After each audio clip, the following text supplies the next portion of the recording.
Pastor Marcos. Eu levei o pastor Marcos para almoçar hoje e ele me fez uma confissão.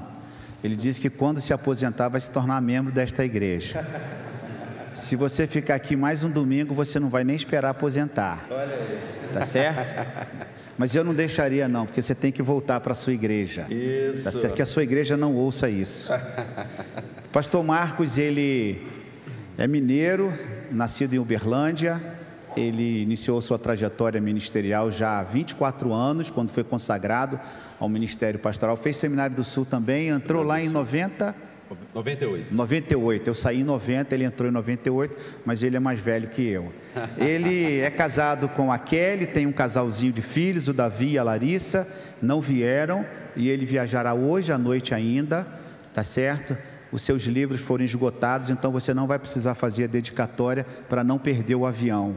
Tá certo, meu irmão? Daqui ele sairá direto para o aeroporto, faremos uma oração depois. O pastor Marcos, ele é o coordenador da nossa Junta de Missões Nacionais para o trabalho da divulgação do discipulado e também da Igreja Multiplicadora. Ele é o coordenador dos estados Espírito Santo, Minas Gerais e Rio de Janeiro.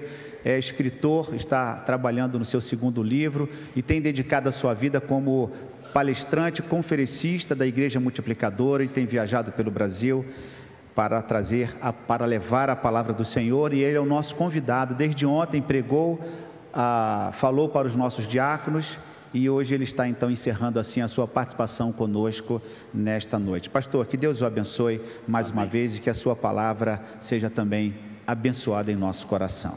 Muito obrigado, pastor Davi. Boa noite.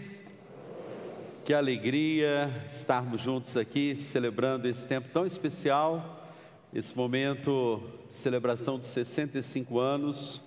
E eu disse hoje pela manhã, os irmãos são bem-aventurados pela igreja, e os irmãos celebram, que atuam, são membros. Se você não visita a igreja já há algum tempo, se você visitou pela primeira vez, Deus já facilitou para você, porque Deus te deu essa igreja e você não vai ter mais dificuldades, porque Deus já te deu essa igreja para você pertencer. Que bênção! Eu fiquei muito feliz quando daqui da frente vi que lá na galeria uma ovelha minha da PIB de Jardim Camburi está aqui, né? E ela disse que estaria, e também há alguns anos atrás, quando era pastor da PIB de Moça Bonita, a Dirla, uma vida tão preciosa que nós alcançamos por lives do Instagram que eu fiz orando os salmos. Então, cada dia eu orava um versículo bíblico e durante os anos nós oramos um versículo cada dia, e também tivemos o privilégio de orar os 150 salmos com a igreja, fazendo uma exposição dos versículos bíblicos. E a Dirla é uma pessoa que relatou que foi muito curada pelo poder da palavra de Deus. Ela está acompanhada do seu filho Alain, da sua nora Carol. Ok? Muito bom ter vocês conosco. Eu quero pensar com vocês então sobre o amor que não desiste, e quero convidar você a abrir a sua Bíblia, a palavra de Deus, no Evangelho de Marcos, capítulo de número 2, a preciosíssima, grandiosíssima palavra do Senhor ao nosso coração. E a palavra do nosso Deus em Marcos 2, eu leio na NAA, nos diz assim: dias depois, Jesus entrou de novo em Cafarnaum, e logo se ouviu dizer que ele estava em casa. Muitos se reuniram ali, ao ponto de não haver um lugar, nem mesmo junto à porta, e Jesus anunciava-lhes a palavra. Trouxeram-lhe então um paralítico, carregado por 4 homens, e não podendo aproximar-se de Jesus, por causa da multidão, removeram o telhado no ponto correspondente ao lugar onde Jesus se encontrava, e pela abertura desceram o leito em que o paralítico estava deitado. Vendo-lhes a fé, Jesus disse ao paralítico: filho, os seus pecados estão perdoados. Alguns escribas estavam sentados ali e pensavam em seu coração: como ele se atreve a falar assim? Isto é blasfêmia. Quem pode perdoar pecados a não ser um, que é Deus?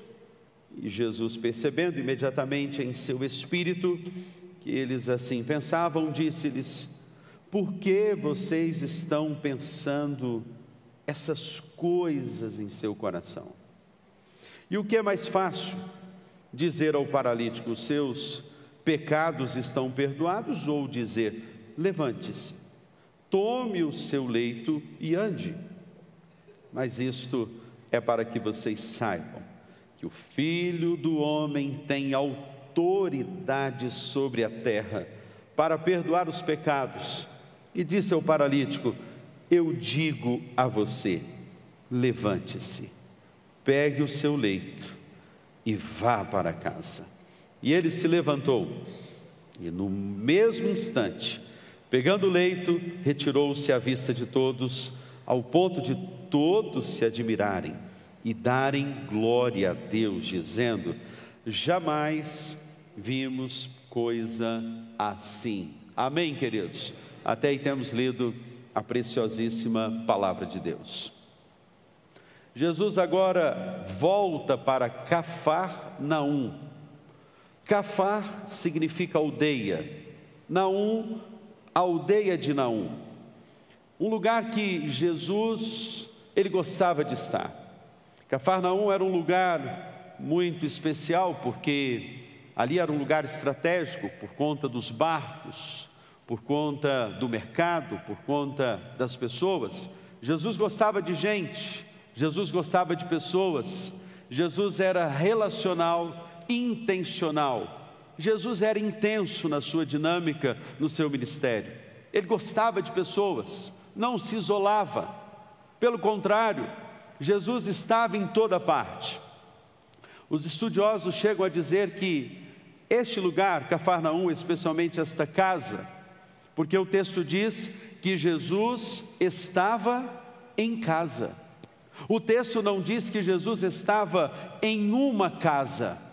Há uma diferença muito grande quando você diz que Jesus estava em uma casa.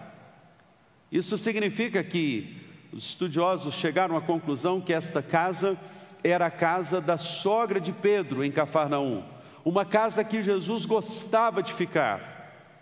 E é interessante perceber que alguns discípulos, eu entendo que são mais crentes do que outros, não é verdade? Porque Pedro pediu Jesus para curar a sogra dele. Tem alguns que são mais crentes.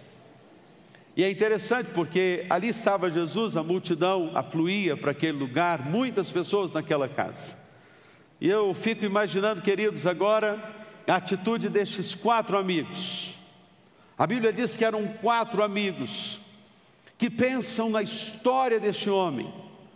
Aqui há uma representatividade de um homem que é um símbolo das paralisias da nossa vida. As paralisias emocionais, as paralisias do medo, as paralisias por conta de uma injustiça.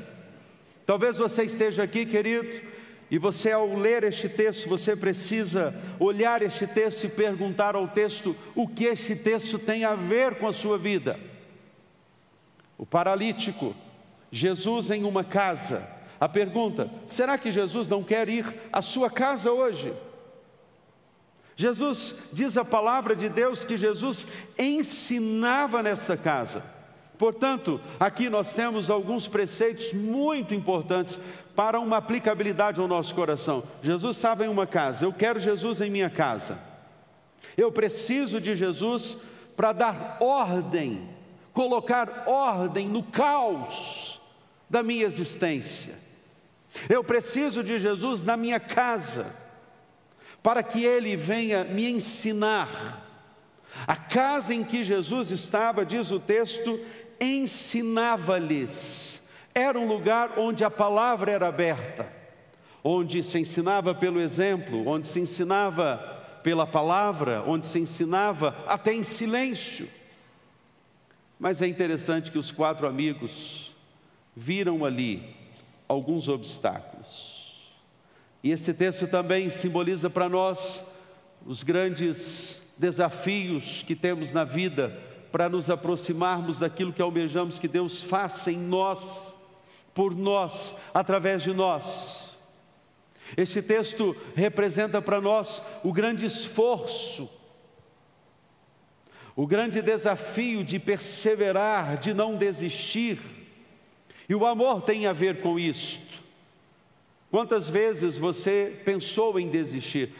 Perguntaram para a esposa de Billy Graham: você casou com um homem santo, um grande homem de Deus. Em algum momento você pensou em se separar dele?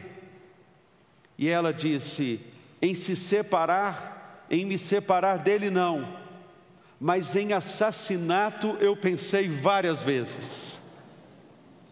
Quantas vezes você pensa em desistir, em dar fim àquilo que você entende como problema, e você arruma um outro problema? As estatísticas mostram que os casamentos que acabam em divórcio, e nós temos uma estatística de a cada 10 casamentos, 6 estão acabando em divórcio. É muito triste isso. Desde que eu cheguei para Jardim Camburi, 12 casamentos foram restaurados para a honra e glória do nome do Senhor Jesus. Eu percebi que naquela região de Jardim Camburi, uma região nobre, uma região onde o status social das pessoas é um pouco elevado, então, onde o status social é mais elevado, as estatísticas mostram que há uma tendência, uma inclinação, até mesmo pela economia, dos divórcios acontecerem.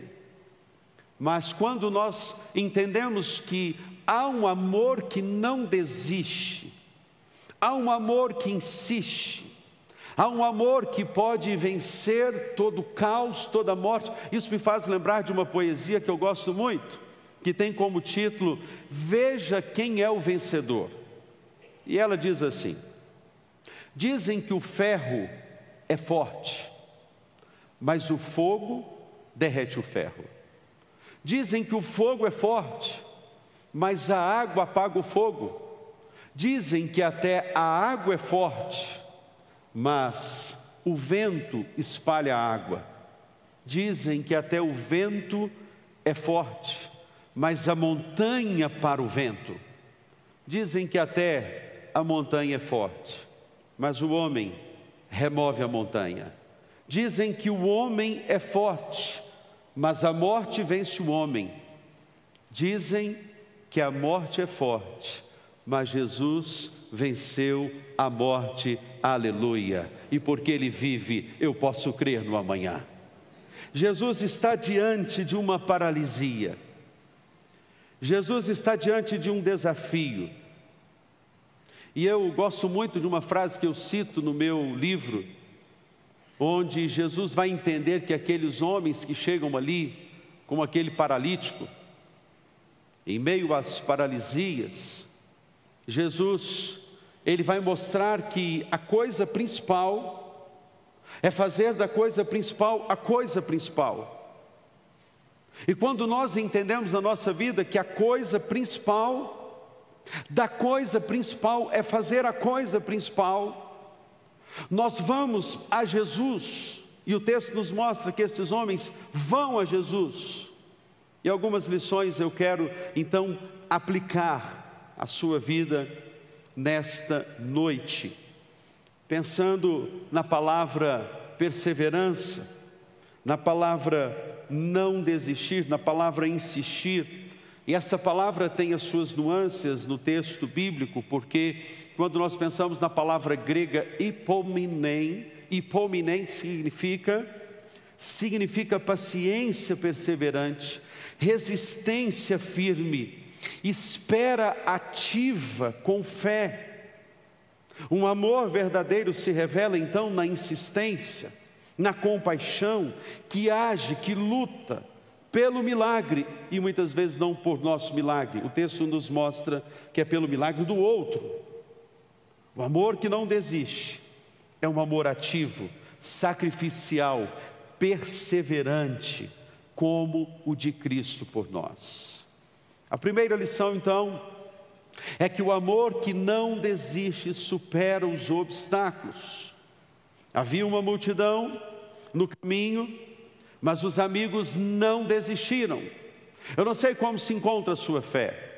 Talvez a sua fé seja uma fé que esteja um tanto quanto abalada, porque você, de uma forma sem instrução, talvez pela falta de conhecimento, porque a fé vem pelo ouvir, e o ouvir a palavra de Deus, você começou a colocar os seus olhos fitos em pessoas.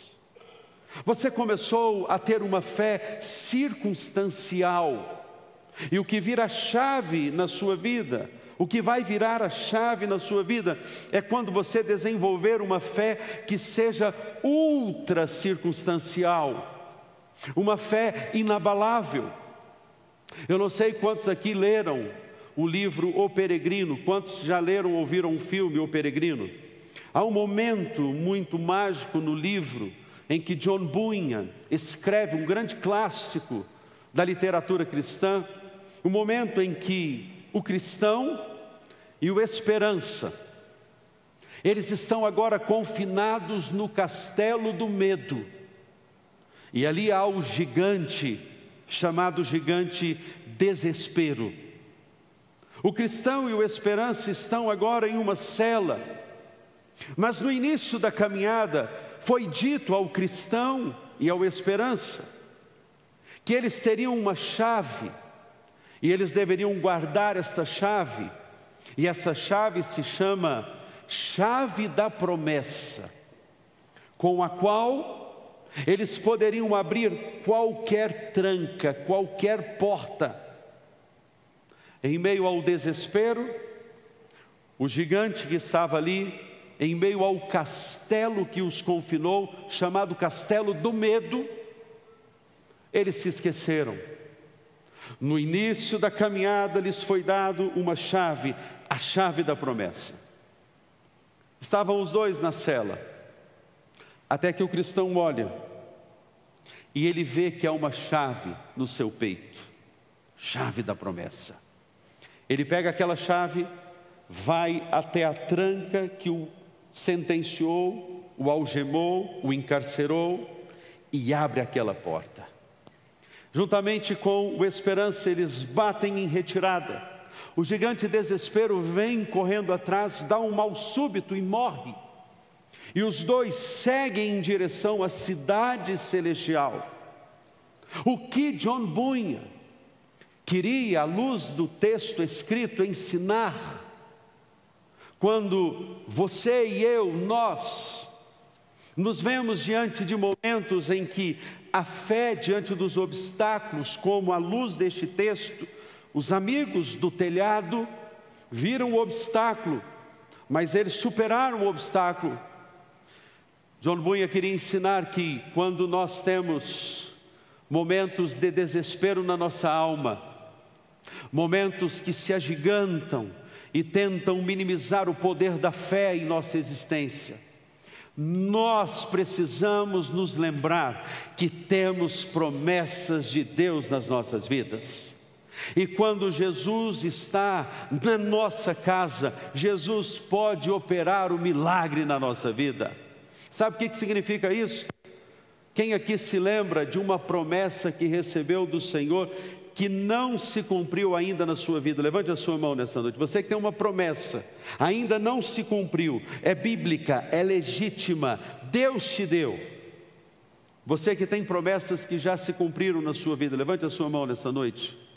Há promessas de Deus. Eu quero te ajudar te lembrando nessa noite, que em meio aos obstáculos, como estes amigos enfrentaram diante das paralisias, diante do paralítico, Deus te diz nessa noite: eleva os meus olhos para os montes e me pergunto, de onde me virá o socorro?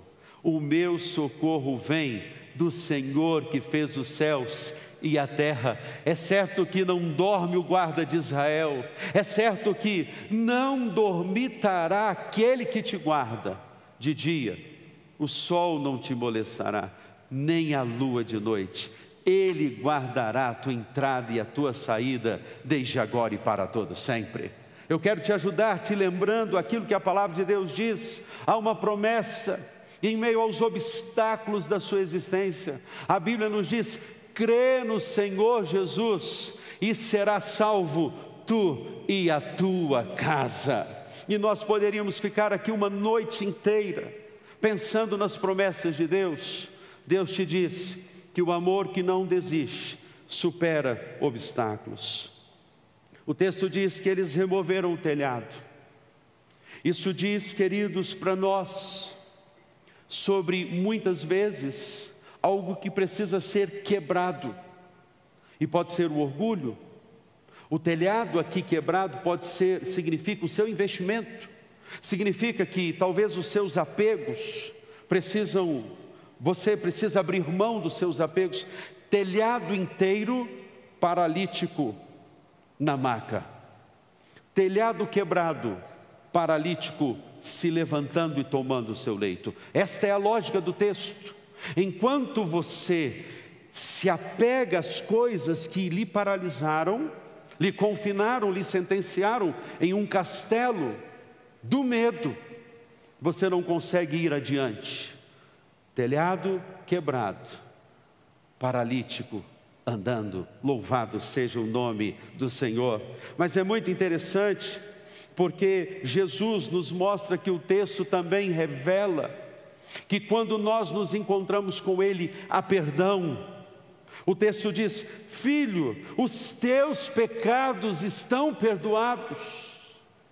Eu não sei, querido, você, mas eu tenho encontrado algumas pessoas que vivem sobre a culpa.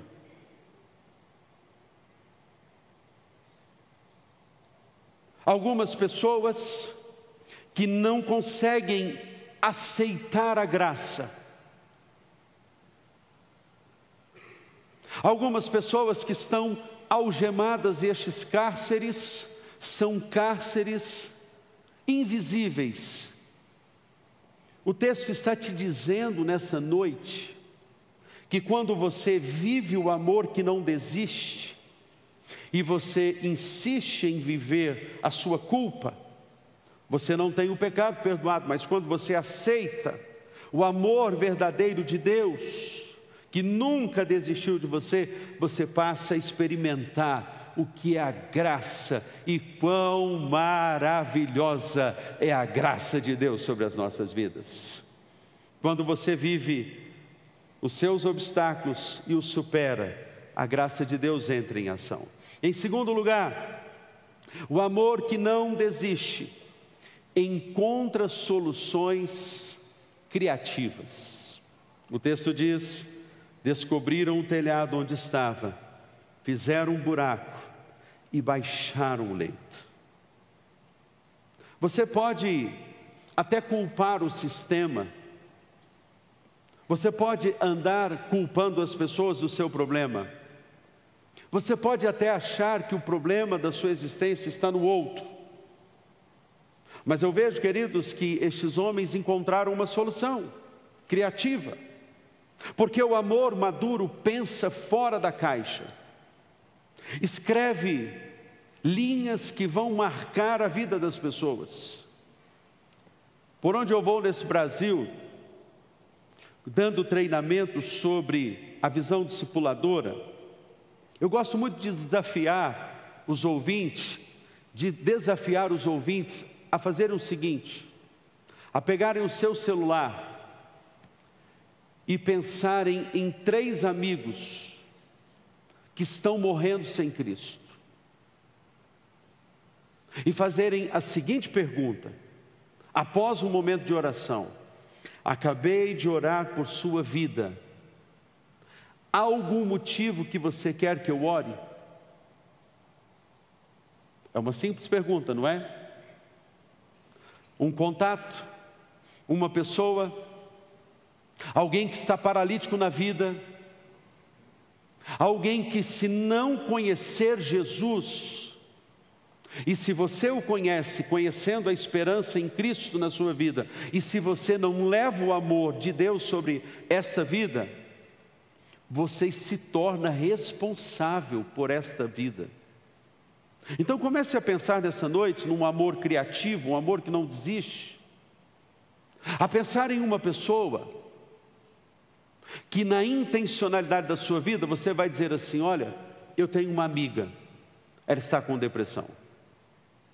Eu tenho um vizinho, eu tenho um parente, eu tenho alguém que está paralítico. E é verdade que eu estou vivendo um amor muito centrado em mim mesmo. Eu não oro por ele, eu não penso nele. Eu me lembro quando eu tinha 17 anos, em Governador Valadares, onde me casei e cresci. Embora tenha nascido em Uberlândia, com 9 anos, nós fomos para Valadares.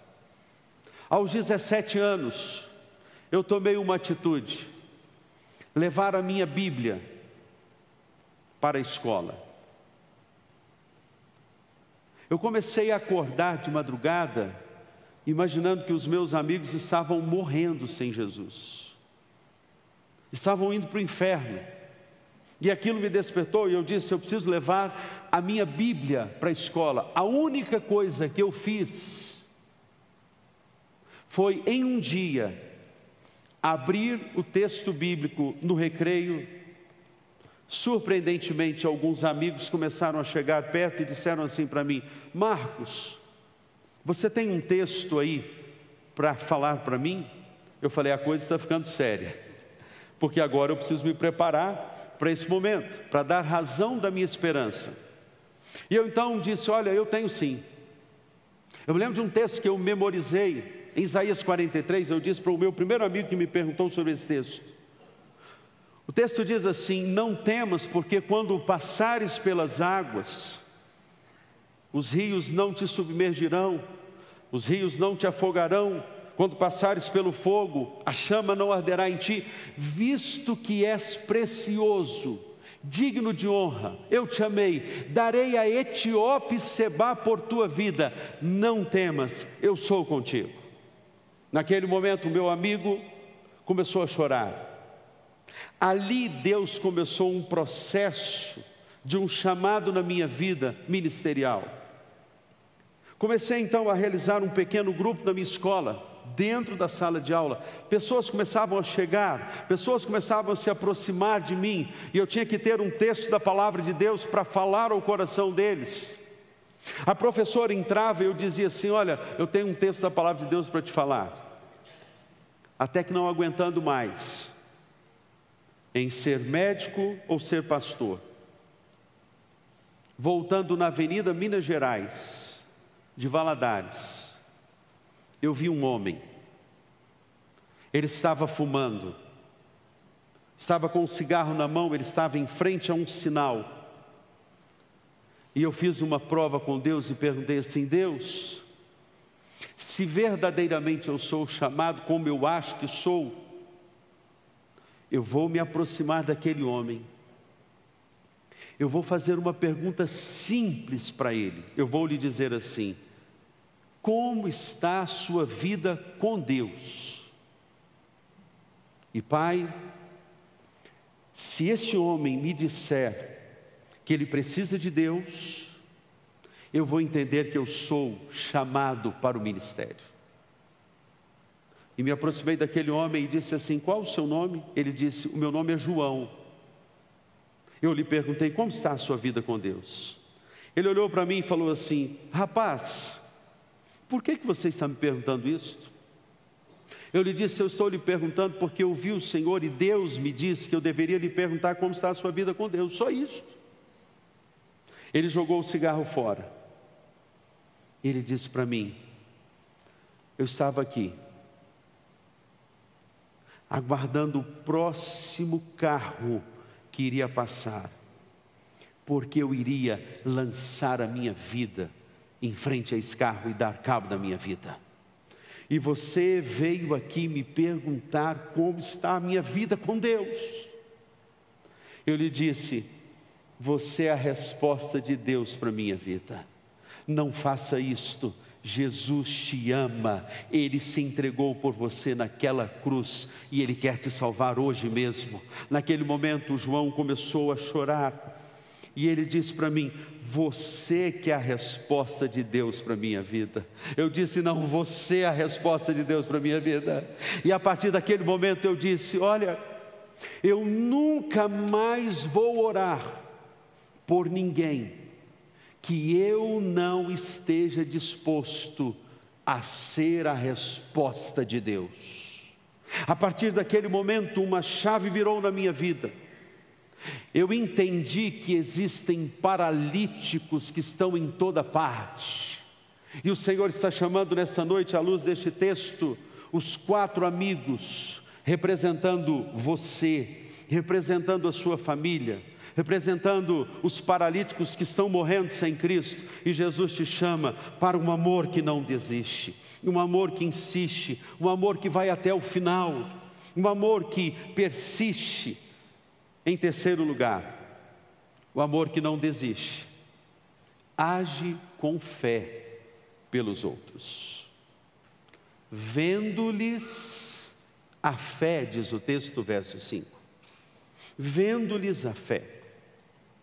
Jesus olha para a atitude destes homens e ele fica admirado, não por causa do paralítico, mas por causa da fé dos homens.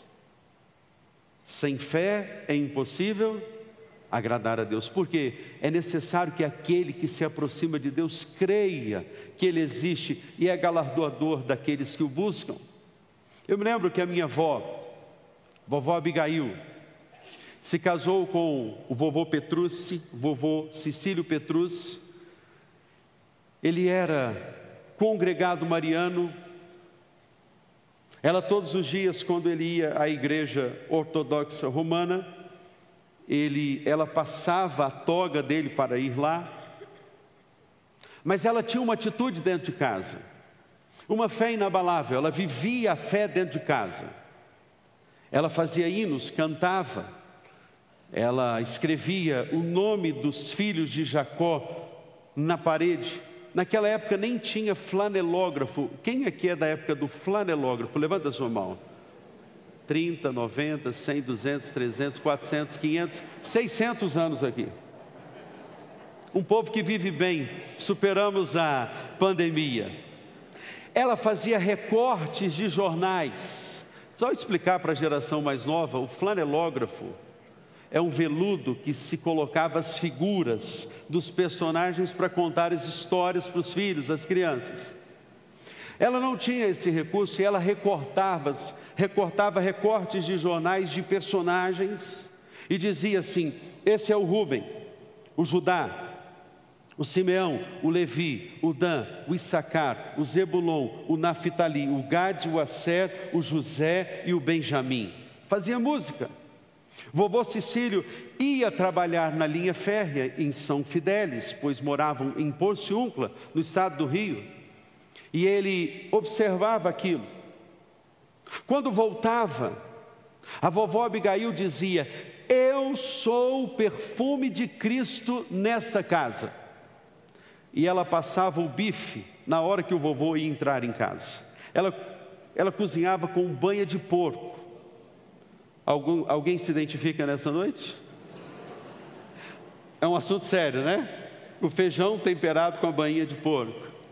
E ela deixava para aquele aroma suave, o aroma da graça, o tempero do amor, as pitadas de sal que temperavam a comida deliciosa para o vovô. E ele observando, e ele atento à atitude dela intencional dentro de casa. Até que um dia, no trabalho, os amigos começaram a reclamar das esposas. Minha esposa fala muito, minha esposa é enjoada, se está chovendo ela reclama. Louvado seja o nome do Senhor, porque não tem ninguém aqui nessa noite que é assim, pois um avivamento está acontecendo nessa igreja a partir de hoje. Não vai haver murmuração, porque você não é murmurador, você é adorador. Louvado seja o nome do Senhor. E o vovô Cecílio observou aquilo e disse assim: engraçado, a Abigail não é assim.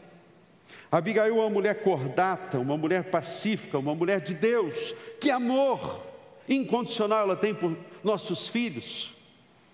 E ela orando, e ela passando a toga, e ela explicando a palavra para os filhos, e ela vivendo o evangelho dentro de casa, explicando a palavra, ensinando a palavra, como Jesus naquela casa fazia. Até que um dia, ele voltando para casa, literalmente ele é tomado pelo Espírito Santo de Deus. E quando ele chega em casa, ele diz assim: Abigail, eu tive um encontro com o seu Jesus. E tem uma coisa, eu quero entregar o meu coração para Jesus. A vovó Abigail fez sinal de xícara. Você sabe que quando a mulher faz um sinal de xícara é um problema seríssimo, né? O problema é quando a mulher faz sinal de bule. Fuja da aparência do mal, nem entre em casa, fique no carro, vai ler a Bíblia, vai orar. Sabe aquela oração que você faz e você não acredita? A igreja, no livro de Atos, no capítulo 12, mostra uma igreja que orou, Deus respondeu e a igreja não acreditou. A igreja, havia oração incessante por parte da igreja. Quando Pedro foi solto da cadeia, ele chega lá, o que acontece? Rod fecha a porta e diz: é um fantasma. Ela orou, Deus respondeu. De fato, Deus estava respondendo a vovó Abigail. E ele disse assim: eu vou batizar junto com a Cecília e a Zeli. Zeli, minha mãe, Cecília, a minha tia, elas iam batizar. A vovó Abigail virou-se para o vovô Cecílio e falou assim: mas Cecílio, você nem fez a classe de catecúmenos. Quem aqui participou da classe de catecúmenos, levanta a sua mão. 200, 300, 400, 500 anos. Ele disse: mas eu fiz o discipulado com você. Eu vou lá conversar com o pastor. Foi conversar com o pastor e o pastor disse assim, em lágrimas: Cecílio, era tudo que nós queríamos.